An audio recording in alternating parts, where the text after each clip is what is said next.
Hey everybody, welcome back to my channel. Today we are going to be reading some stories on petty revenge.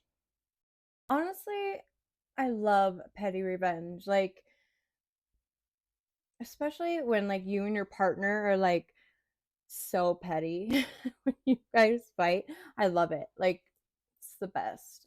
But anyways, we're going to be digging into some pretty funny stories about petty revenge. Who knows, maybe some helpful tips, so that you could plan your next petty revenge. Number one, I wear hearing aids, and a girl in my high school math class used to make fun of me. I had not said two words to her and gave her no reason to do it. She was just being evil. I recording her mocking my hearing loss on my phone, and I played it for her parents. They took the new car they just bought her back to the dealership. Good for you. Good for you. I'm proud of you. Next one. I have a friend whose pumpkin fall display at the end of his driveway would be run over by the neighborhood jerk. Happened every year. My friend decided to put a stop to it. He withdrew money from his savings account so he would have enough to buy the largest pumpkin he could find, along with several large bags of Quikrete. Filled that puppy up and made a real pretty display. That blank broke the axle of his crappy car when he hit that pumpkin. Could not drive away. My friend had his car towed away, too. Good for you. I bet that's like the best petty revenge, right? Like when kids go and smash your pumpkins and stuff like that. I know that was big when I was growing up, but I don't know how big it is now still, but nice revenge. I had a boss 7 to 8 years ago whom I disliked. She was the fakest and most entitled person I've ever met. One day she decided that she didn't like the smell of microwave popcorn, so she waved her magic office wand and had it banned. Fast forward a month or so, I was browsing Amazon and found one of those USB sticks that emits a smell when plugged in. The smell of buttered popcorn.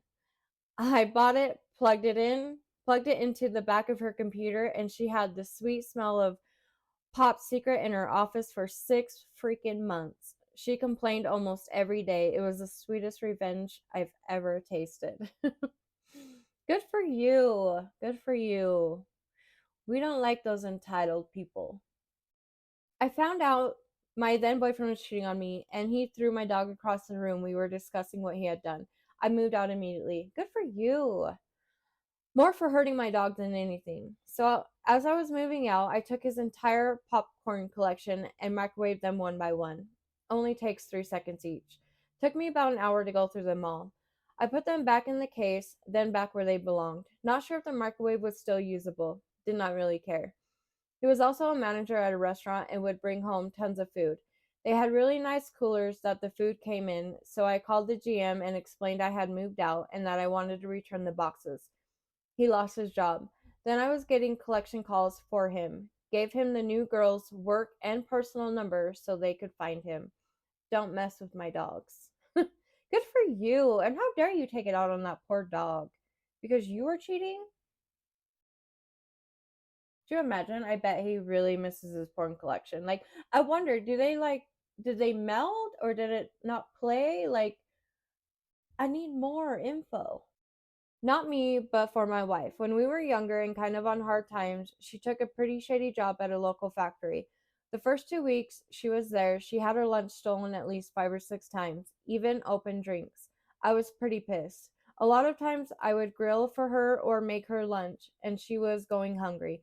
One night I bought a big blank Gatorade and a box of those women's laxatives, both red in color.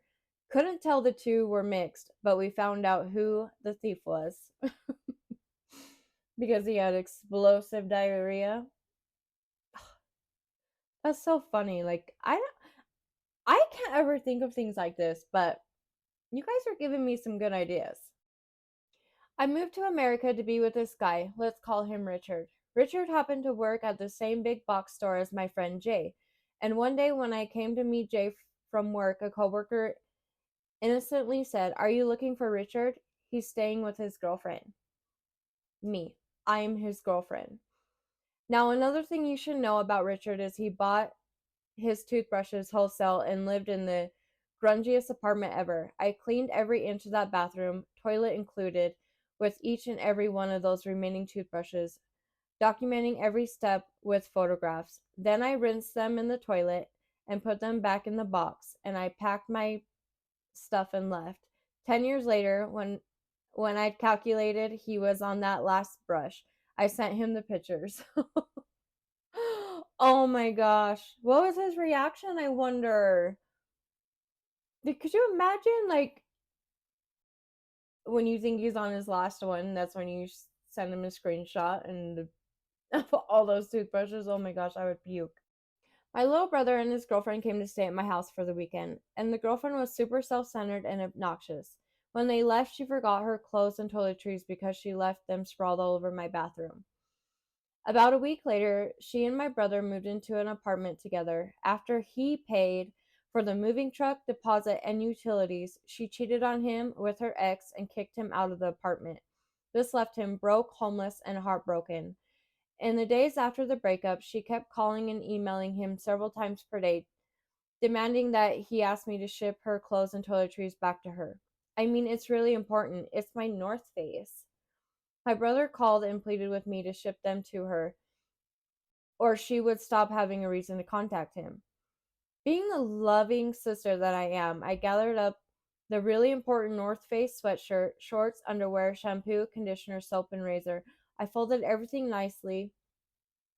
I then wrote a nice note apologizing for taking so long to mail them to her and let her know that I hope all is well. The note was written in permanent marker, and the paper happened to be resting on the really important North Face when I wrote it. Unfortunately, the ink bled straight through the paper and onto the shirt. Also, unfortunately, the shampoo, soap, and conditioner caps were not tightly secured on their bottles, and the contents leaked out all over the clothes, further spreading the ink. The most unfortunate result, though, was that her razor didn't have any sort of protection cap or container and left little slashes all over the front of the really important North Face. She received the package, and my brother never heard from her again. Good for you. Way to go, big sis.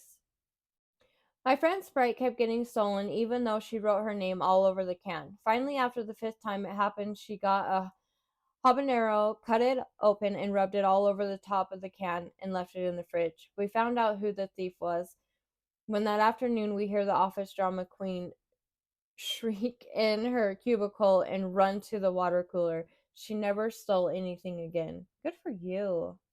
Ooh, a habanero? That's a good idea. I never thought about that. And why are people stealing food from other people? Like, I never understood that. Grounded yet again by my angry dad for breathing while the ball game was on. I was stuck in my bedroom, bored, witless. For something to do, I flicked the light switches on and off. Pre mobile era, folks. We had to make our own fun. It's true. It was then I discovered that this made a loud buzzing static interference on the TV in the lounge. Cue the next 5 years of my petty revenge. Angry Dad never figured out why he had such a bad TV signal at game time. He never connected it with me being sent to my room and flicking the light switch every few minutes, revealing as he yelled at the static dancing across the TV. Time for one more. My mom and her friend had a massive fight, and my mom's friend sent a letter to my mom scolding her and pretty much saying we're no longer friends. And my mom, as an ex-teacher, took out a red pen, corrected all the spelling mistakes, and mailed it right back to her. That's pretty funny. That's pretty funny. You know, I love petty revenge. I love being petty. I know we all have it in us to be petty, but I really do enjoy hearing petty revenge. Like it's the best. Anyways, I hope you guys like it. Subscribe.